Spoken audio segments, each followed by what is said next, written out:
kinds of measures that we generate today, it's a brand equity and loyalty and so on, need to improve, and therefore we need to sometimes ask our questions differently, take into account new methods of asking our questions, use more scale-free elements, because we measure by scales for over so many years, and some people say that every bad concept gets a purchase intent of 40%. Right? The worst concepts in the world get a purchase intent of 40%, and the best gets 65%. So we measure it between 40 to 65. So that's actually my point. It goes into a direction which is unknown, but it should be validity by better research questions. Well, certainly there's nothing out there that's going to affect or can affect our industry as much as social networking, I believe. It's what the internet was 15, 20 years ago.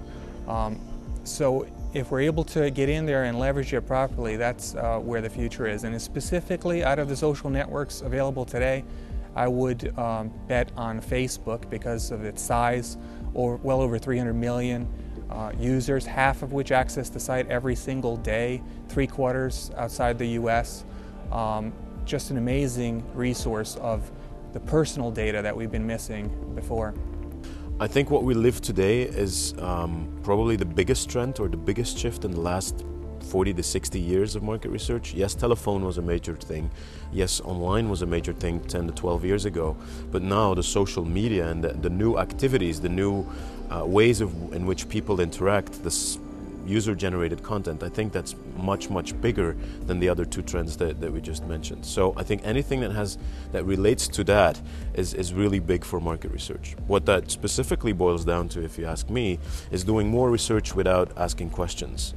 And let's admit it, we were not trained to do any research without asking questions.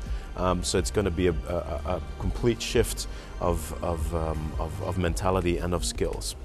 The other thing is the difference between pure qual and pure quant will disappear.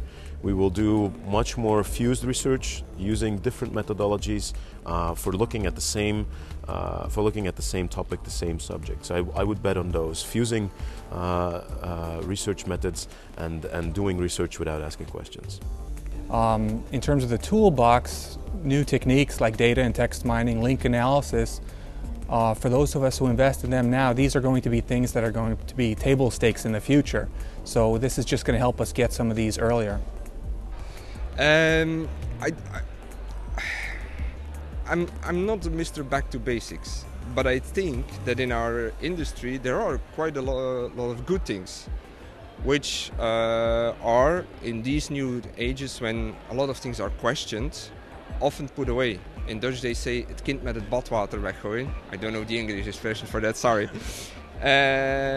But I think that I don't call it back to basics, I call it leveraging the good elements that are in our industry, combining with new elements that lead to more insightful and valid measures.